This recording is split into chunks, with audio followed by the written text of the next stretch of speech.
a lot of times the income is desperately needed by their families, and that income is now lost when these women are incarcerated. Women also require certain gender-based services and treatment. Research shows that they often suffer from harsher social and economic circumstances as compared to males. And for both men and women, I want to also just point out that these issues are compounded because offenders are often returning to neighborhoods that are already facing economic disadvantages and lack opportunities.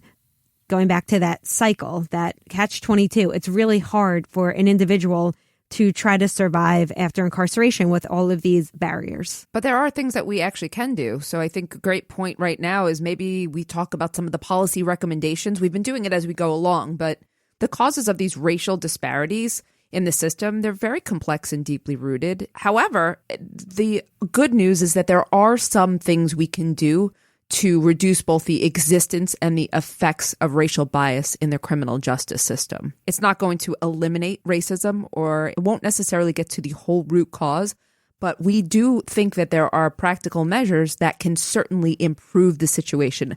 And I would say one of those things is certainly at this point, it's time to end the war on drugs. The war on drugs cost a lot of money and incarcerated a lot of low-level offenders. It was disproportionately targeted at Black Americans. And if we just scale back arrests at this point, which I think we're starting to do, and we could also invest in prevention and treatment and drug education, which would be a great thing at this point. And going hand in hand with that is to eliminate mandatory minimum sentences. I spent a lot of time on this before, but I just want to say judges should be allowed to come in here and adequately decide sentences and take the power back from the prosecutors.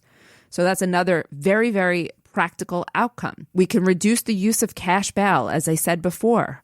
We should only be detaining people if they pose a substantial flight risk or a substantial safety risk, but not because they can't afford to post bail, right, Amy? So we should definitely be able to modify. And you know what? Again, good news here. There are states moving to do this.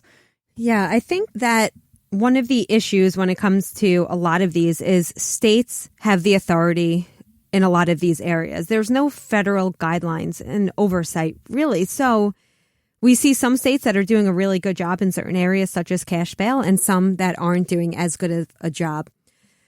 Something we touched on a little earlier is indigent defense services. So we need better funding and better oversight. Actually, I think federal government support would be best here because a lot of times local and state don't have the resources to better fund these defense agencies.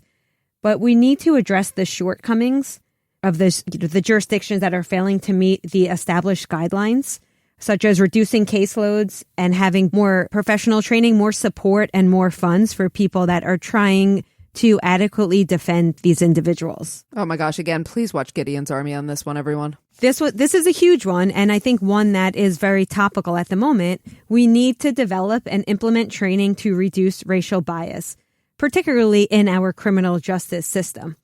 Obviously, there's going to be bias at every level of the criminal justice system, and unfortunately, a lot of this bias is implicit, which really just means that it's unconscious, right? It's when we attribute certain qualities to certain individuals without even realizing we're doing it. So that differs from explicitly being biased, where you are outwardly being racist and biased and you realize you are. Implicit is this unconscious or subconscious? Unconscious. So implicit racial bias is the unconscious attribution. Yeah. You know, we see this at every level. Obviously police, but it doesn't stop there. We see it with public defenders and prosecutors, jury members, judges, parole boards, corrections officers. So obviously it's really difficult to eliminate or completely eliminate racial bias at the individual level. But at least we can try to work with the leading scholars in the area of implicit bias to try to develop some training programs or at least some monitoring and, of course, accountability. Absolutely. We can go on and on talking about policies, but I think it might be best to end with addressing collateral consequences. We were just talking about that, but a lot of the limitations that we place on individuals after incarceration are actually counterproductive to effective reentry. And they really are. And that's why we know within 3 years, almost 70% of individuals are going to be rearrested because we're essentially setting them up to fail. states they should start by just allowing full democratic participation of their citizens. In other words, regardless of conviction status, people should be able to vote because we know how important it is. If you're not voting, then you're getting certain people in office that are not doing the right thing, that don't have your community's best interests at heart.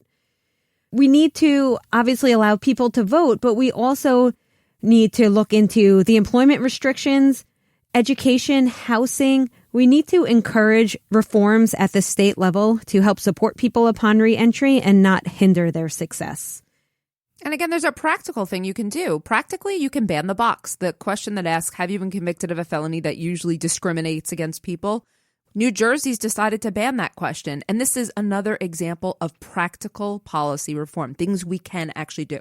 Exactly. But what can individuals do? Like an individual listening, we're talking about things at the policy level. Well, first of all, they can vote. Yep. And really, what you really need to do is you need to take better accounting of certainly local politics and ask these questions. If you care about them, ask your elected representatives when they are running, how will they address mandatory minimums? Will they specifically end the war on drugs? Will they specifically abolish solitary confinement? Will they, be very specific and get specific answers and vote for the people who are going to be closest in line with the reforms that you think will reduce bias? We talked mostly about female examples, but as you all know, because of right now what's going on with the murder of George Floyd and other African-American men, we could have easily done this episode on males as well. But regardless, we know that racial disparities in our system have a profound impact on the lives of millions of people in our society.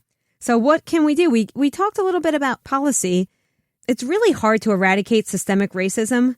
The first step is to acknowledge the suffering, being honest, and understanding what is going on in our society. We need to educate ourselves, and we need to educate those around us, especially those who hold explicit racist views, but also those who are complacent. Complacency is just as bad.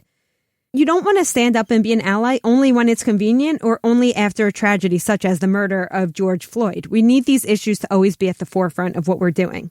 We must listen, we must learn, and we must act. The source of disparities in our system, as we talked about in the beginning, it's deeper and more systemic than explicit racial discrimination and is present in all facets of our society, and we simply cannot continue on like this. Thanks for leading this in-depth conversation. We know this episode was a little bit different. We hope you enjoyed it. It's very relevant and timely right now. And for people who have asked how to learn more about these issues, we'll provide our sources, recommended readings, and documentaries in our show notes and at the end of the episode. We thank you so much for joining us today, and we hope that you enjoyed this special episode of Women in Crime.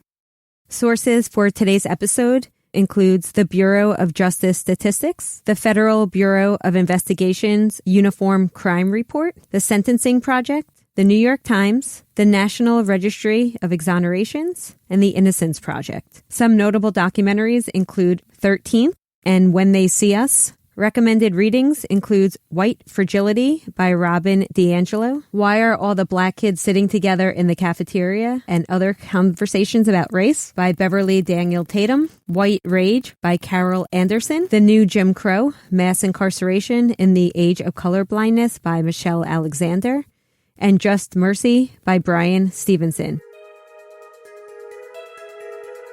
Women in Crime is written and hosted by Megan Sachs and Amy Schlossberg. Our producer and editor is James Varga. Our music is composed by Desert Media. If you enjoy the show, you can get access to ad-free episodes, exclusive AMAs, and other bonus content for a small monthly contribution through Patreon.